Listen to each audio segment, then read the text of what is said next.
Alrighty, welcome back to another episode of the College Baseball Show, Coach's Corner. Don't have Mark here with me today, but I have a very special guest with us, joining us on the show, head coach of Southern Miss Baseball, Christian Ostrander. Coach, how are you doing today? I'm great. Excited game week, just like everybody feels right now, and just finishing up practice and getting to Friday. So we're excited, and I appreciate you having me on the show. Yeah, no, appreciate you coming on, and excited for the season to get started. Before we kind of dive into some of the expectations for the upcoming season, every time we have a coach on first, we just love to have you all kind of share your coaching journey, kind of how you got to where you are today. Yeah, mine's kind of unique, I think, in some ways, probably a little more unorthodox. I started off at Division II school, Delta States, where I graduated, where I graduated, started off as a graduate assistant there in 1997.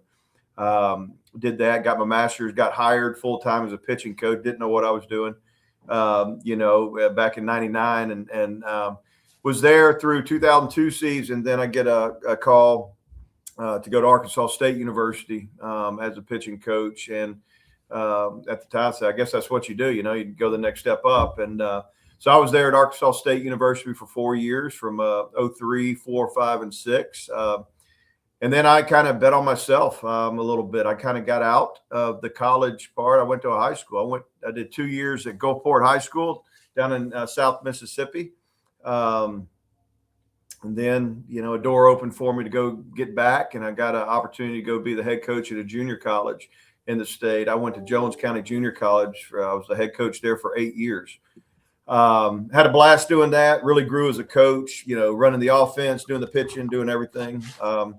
And then I got asked to go to Louisiana Tech, as a pitching coach. I decided at that time to get back in the Division I rat race, and did that. It was there for 2 seasons at Louisiana Tech. Then Coach Barry called me almost 10 years ago and to come here. And, rest is history. So that's kind of my route, very unorthodox, I guess, but one that I'm certainly proud of. And, I wouldn't be where I'm at right now without some of those, those stops and how it went about. No, yeah, that's awesome. I always love to hear kind of the background on how people kind of got to where they are today, because every coach has got kind of a different story. And you talked about just the experience you have on the pitching side too, and that's kind of translated into your program. Like, you've always had one of the best pitching staffs in all of college baseball, and that was a story last year too. And going into this year, it looks kind of similar as you bring guys back like Cross Sibley and Colby Allen. Talk about the pitching side and kind of how you all have developed arms over the past few years, and kind of the emphasis that you put on that in your development.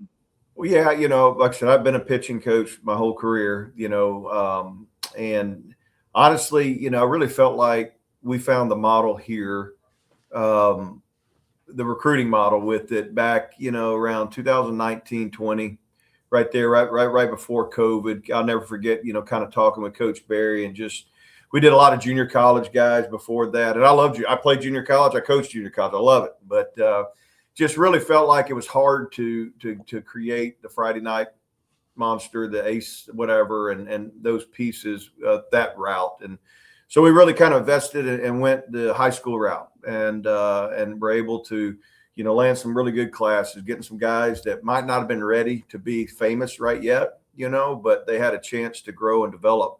And I felt like that I do better. I do better with that. I like having a guy here that he's hearing the same language, every year, and let him hopefully grow into a monster by year 3. So we kind of invested in that, and it's worked. And I think we've done a pretty good job of having patience and letting guys, let them fail, man. You might get your teeth kicked in freshman year, and but you're going to grow from it and just keep doing that. So that's what we do. That's what we're trying to do. And I think, this program's done a good job over the years, of allowing guys that time to grow and develop and mature into, something people want. Yeah, no, I love that. And that kind of talking about just the pitching staff coming into this year. Last year you had JB Middleton, who was just an absolute ace. I felt like him and Jacob Morrison were going back and forth all year long, trying to like see who was going to be the Sun Belt pitcher of the year. But you have guys coming back like Colby Allen and Cross Sibley. So how have you transitioned kind of to losing that Friday night ace, but getting the rotation kind of prep for the 2026 season? Yeah, I think, and that's what we've been fortunate. It seems like every year you lose some guys you love, man, that you're going to miss. We lost, several position players, pitchers that we wish you had back, but part of a developmental program is going to happen. But there's always somebody ready to step in there. And I think we got a few guys that certainly Colby Allen coming back was huge. I mean, he had a chance. He could have signed professionally but this meant something to him to come back and grow and develop even more. He's been kind of our Swiss Army knife, pitcher, these last 2 years, and he's certainly ready for more, in that role. Graydon Harris is another one that's, the growth, what he did last year as a true freshman and where he could go this year and do.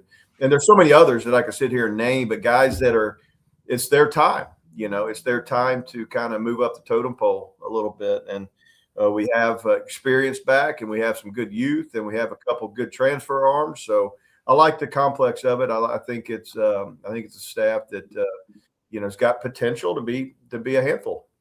Yeah, no, I agree. And then you kind of mentioned it too, like the experience that you have on the offensive side. Like you lose kind of two big pieces in Jay Cook and Nick Monaster, but you bring back some really, really, really impressive bats and the kind of Matthew Russo, Tucker Stockman, Joey Urban. How's the offense kind of been looking for you? What are some of the things you saw this fall that kind of have you excited for 2026? Yeah, and it's happened here before where you feel like, man, you just lost your heart and soul. Your guys.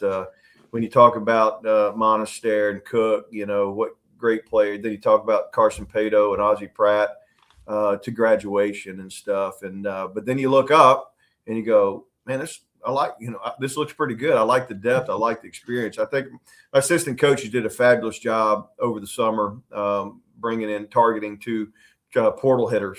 Kyle Morrison that came from South Alabama and Caleb Stelly that came from Lafayette.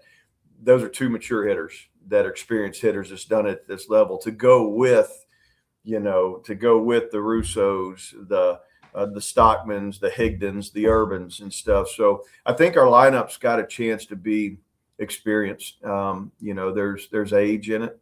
There's at bats, which usually bodes well, right? I mean, I think we'd all rather have some experience than, guys that hadn't done it yet. And so we like the complex, of it. I think it's got a chance to be a long lineup. You're going to have to work to get through. And time will tell. Yeah, Coach, and you mentioned Stelly and Morrison too. Both come from the Sun Belt Conference as well. What does it mean to kind of have those guys have that experience already within the conference, right? They've kind of know how it kind of functions on a day-to-day basis. But what does it mean kind of just going and targeting those guys from that similar conference and just being able to kind of just plug and play them? Yeah, well, for sure. When they were on the board, or when we found out they were, in the portal and stuff, we had a familiarity, right? Yeah. We've been playing against them, and Kyle Morrison, we couldn't get him out last year when they played over here, so it was like, yeah, I like that guy. But no, it was good. It's nice when you get somebody that one that knows the competitiveness of the league, where we, what our objectives are, what our our goals, and stuff. And, and the fact that they wanted to be part of it was really cool to us too. So, very, very, very glad they're here, and, and they fit in great. And, again, to go with what we returned. And I think my coaches did a great job of getting the right guys in here. Yeah, no, I love it. And looking back on the 2025 season, right, you all went 46-17 overall, 24-6 in conference, just an insane record. Get to host the Hattiesburg Regional. I know they didn't kind of quite end the way that you wanted it to, but how do you build off of that season coming on to 2026? Kind of what are you looking forward to try to take those next steps? Yeah, I mean, it's the same goals. It's, the standards here, and I don't say this arrogantly by any means. It's just our expectations are high. Our programs are in our own locker room. Our expectations are high. Our fan base, which is awesome. We have high expectations, and that's what you want. We talk about that with the players all the time. you want to kind of live life with that bullseye on you, people, and somebody coming after you and doing those things, especially in this competitive, sport that we play. And, so no, the expectations are the same. Our goal is to go out there and try to take it one game at a time. Your goal is to hopefully put yourself positioned to win the conference regular season. If not, win a conference tournament, a chance to host host postseason baseball. And you do that, you got maybe a better shot at winning that thing and getting to that next round of the Super and hopefully eventually to Omaha. That's our goal. And it's not easy. It's hard to get there. So, but I think we know what it looks like, what it takes. And, I've had a lot of people say, Coach, we're ready to punch through. I said, well, I am too. And I said, remind them sometimes it's just hard to get close sometimes. It's just not easy. And, but it's something this program, our expectations are high. Nobody's going to have bigger expectations than we have on ourselves.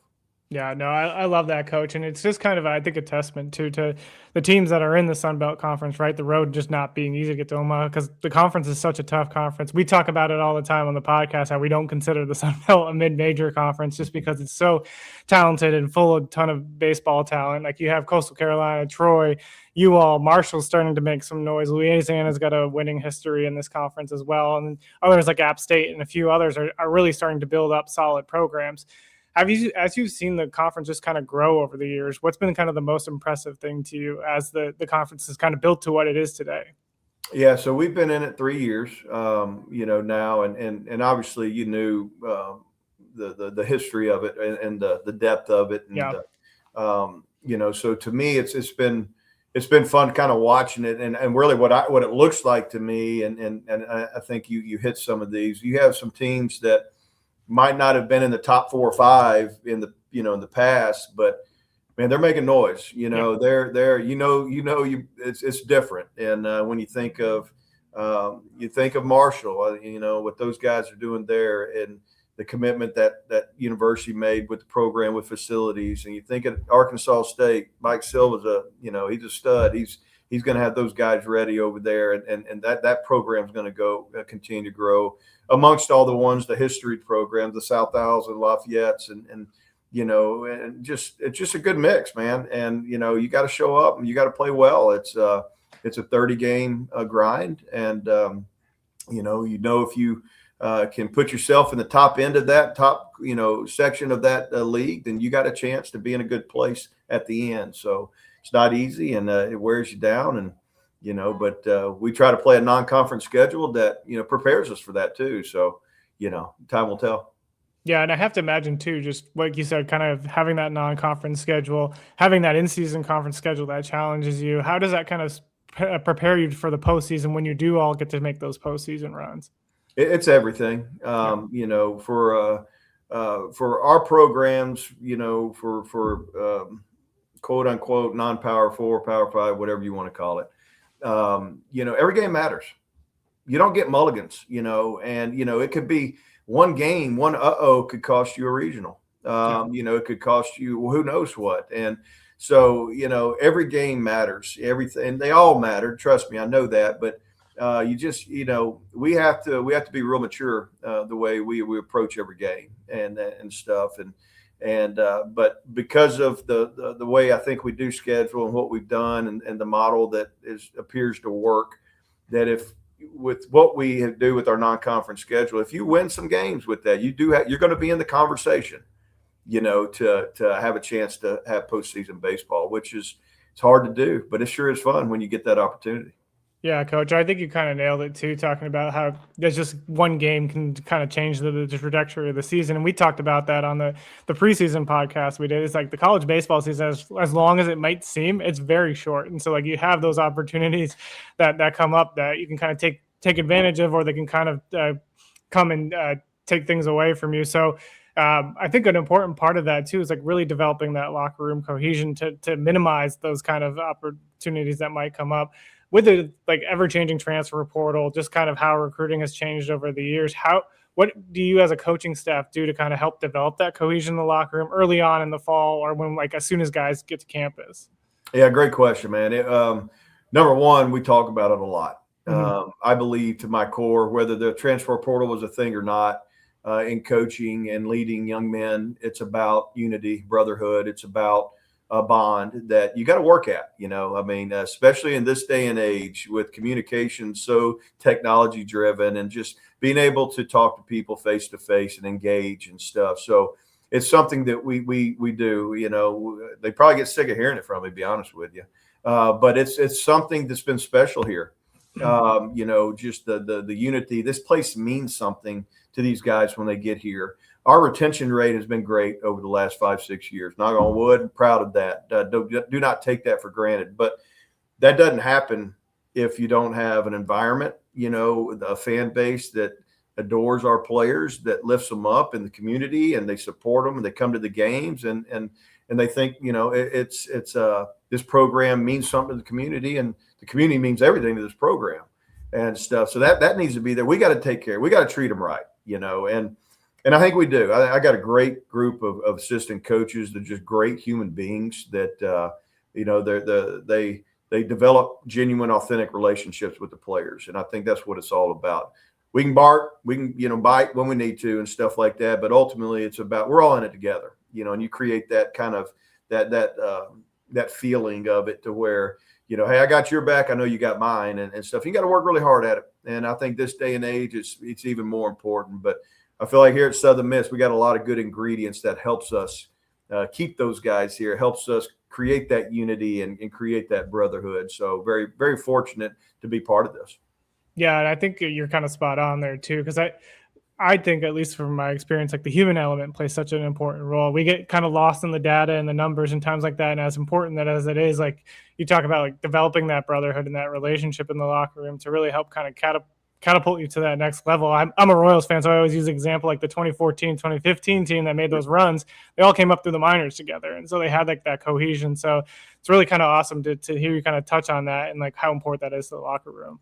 Well, it is. I think it's the holy grail. I think it's the chase. It's leading people. It's managing people and using words and emotions and just getting people to really buy in and realize, what, together we can do so much more. And let's just, let's hold each other accountable, encourage each other, and try to be great influencers. No, I love it. Coach, you mentioned in that statement too, just the importance of the Southern Miss fans. And we tweeted out that we're going to be doing a live show on Saturday, and like we're talking about coming to campuses to do it. And like the Southern Miss fans just went off and we're like, you need to come to Southern Miss. And the thing that impressed me the most when I was at the Sun Belt tournament is just how well your fan base traveled too, to come out and support the team in that Sun Belt tournament. But just talk about what they've meant to you, the entire Southern Miss community, just having that fan base. Yeah, you froze up on me a little bit there, but I think I got the rest of that question. Man, I am so grateful. We preach gratitude here a lot, but just to be in this position, when Coach Barry decided it was time to retire, for him wanting me to have this or administrate. I mean, come on, it's just, if you ever hear me complaining, somebody needs to come and slap me. But this is because this is a special place. You got all the parts here to be successful. You got just tremendous support from your fan base, the community, and it's just fun, man. It's fun watching the integration of our players into the community and the community with them, and just a lot of neat things that happen here that I don't know if it happens everywhere else. And I'm not worried about. I'm just going to worry about what we do here and stuff. But it is very special. We have a responsibility, and I remind the guys all the time, man. You got to put that costume on. When we go out there on Friday nights and wearing those pinstripes, we're doing it for each other, right? We're doing it, but we're also doing it for the program, the players and coaches before us. But these fans, we got a responsibility to go out there and play tough and and get after it. So we really, it's a big part of what we do. I mean, it really is. So it's evident. Hattiesburg's a wonderful community, and they support this team great. And when it's time for a ball game, whether it's a Tuesday, Friday, Saturday, Sunday, it feels like it's an event, and people want to be there. So we're very thankful for it. No, I love it. And you kind of touched on the last question I asked before we dive into some fun ones, just kind of the toughness of your team and the mentality that you kind of put together. The one thing I always am curious about is like leadership development and how you kind of developed some of those traits through your leaders in the locker room, and kind of what goes into that, as we kind of talked about locker rooms changing constantly but you all have a really good retention rate, which is great too. But how do you kind of like instill some of those leadership qualities into those guys who are going to kind of to lead the team? Well, I think that's our job. We're teachers, and I'm a huge believer in the power of words. I love quotes. I love stories. And we try to have daily period. Doesn't have to be long, but something to make them think. Let's just not, swing and catch and throw and whatever. Try to make them think a little bit more abstractly and deeper and stuff, and about the power of thought and words and the mind and stuff. So I feel like we try to lay foundations in there, for the moment our guys get here in August until then. So at the end of the fall, we decide what we have a leadership council. It's not just one captain or whatever, and it's something that is chosen by their peers and the guys in that locker room. And you know what, they've been hitting it right. And that's a group that, our goal is to have, if we have 38 players or 40 players, you want to have 40 captains. That's our goal. Everybody should have to do that. But we're going to have a crew that's earned that opportunity to be the main voice and stuff. And, I'll meet with them, periodically. Come to my office anytime. And we just have a good communication, man. That's a weapon. But I think it's something that we do a fairly good job of here, of trying to make these guys better, not just great ball players right now in the present, but hopefully equipping them to be great men, great husbands, fathers, leaders, businessmen, whatever's next for them. And just with all the discipline things it takes to be a collegiate athlete and to be one at a high level. So we talk about it a lot, and we love to get together and share words and get guys out of their comfort zone and get them to share words. So help them grow. I love it. We like to wrap up with some fun questions just to kind of end things. So first one I got for you. So if it wasn't baseball, like, what would be the career path for you? Oh, man. What I wish it would be, if it wasn't baseball, to be a professional deer hunter. Oh, yeah. To where I can just go off and all these great places and hunt all year round and stuff. That would be great if that could happen. Yeah, we had Skylar Mead on. He said he'd be a storm chaser, which kind of fits. So yeah, I can see that. I can see that's a good adrenaline kick, I'm sure. Yeah. Next one I got for you. So if you could coach any team, any sport, like what would kind of be the dream team to coach? It could be even one of your own teams from the past, but like if you could go like a Major League Baseball team that won the World Series, or like one of the Olympic teams or things like that, what would be like a dream team to coach? Oh man, to me that's easy. And I've been watched it not long ago again, but 1980 Winter Olympic USA hockey team. Mm-hmm. My gosh, I mean that's remarkable and stuff. That would be the one. I would love to have been in that locker room and seen that and heard that and felt that, and the leadership from those coaches and those players must have been incredible. Yeah, that's an awesome one. I really like that. I watched that movie, of course, like everybody has, but just to have that experience to do it for the country too, it's gonna be incredible. Man. Yeah. Next one I got for you. So do you have any game day rituals? Are there things that like every single day you have to have like the same pen or the same pencil or whatever? Yeah, unfortunately I do. It's just, no, I mean, there's superstitions and stuff that we all have and things. I just kind of, I get in a little bit of a trance, man. You kind of lock in and you focus and it goes back all those years calling pitches, right? I mean, you have to, and you kind of just got to get in that zone and go. So I feel myself doing that. And, I'm not going to give away any of my, some of my things I have to do, but no, it's just, I try to stay inside the moment and the timing of everything and, how you hand off the lineup card to your sports information director. He's got to be there at the right time, man. He's got to be there at the right time and just all those things. So, but it's all fun. It's all fun. Yeah. I used to be a clubhouse guy when I was younger for the Arizona Fall League, and there was one coach that had to have like his entire locker color coordinated. So like from like left to right, everything had to be in the same color scheme. Yeah. Well, I'm OCD on a lot of things, maybe not that, but it's I can see how that could be in play. Yeah. Last one I got for you, Coach. So if you had one message for the Southern Miss fans going into 2026, what would be your message for them? Man, just keep doing what you do. They come and they support us. It means the world to us. And we want to achieve as much as we can achieve, obviously for this program, these players in that locker room, but for them as well. It's an extension because they have a lot of pride in this program, and we feel that, and we know it's our responsibility to provide them with that. And doesn't mean we're perfect. Doesn't mean you're going to win every game, but yeah, no, I guarantee you one thing I can say, and if I don't guarantee much, is those guys are going to go out there and play the game the right way and perform. I love it, Coach. And we can't thank you enough for taking time out of your day to join us on the College Baseball Show. We talk about it every episode. We're just grateful for you all giving us the opportunity to kind of share your story, share more about your team. And it just means a ton to us. And we're excited for Southern Miss baseball. We're excited to watch Sun Belt baseball this year, and wishing you all nothing but the best. Well, I appreciate what y'all do to grow our sport and, popularity. And hopefully we get to shake a hand somewhere down the road here soon. And need to get to Hattiesburg if you get a chance. It would be a fun environment for you. Definitely. Thanks, Coach. Okay.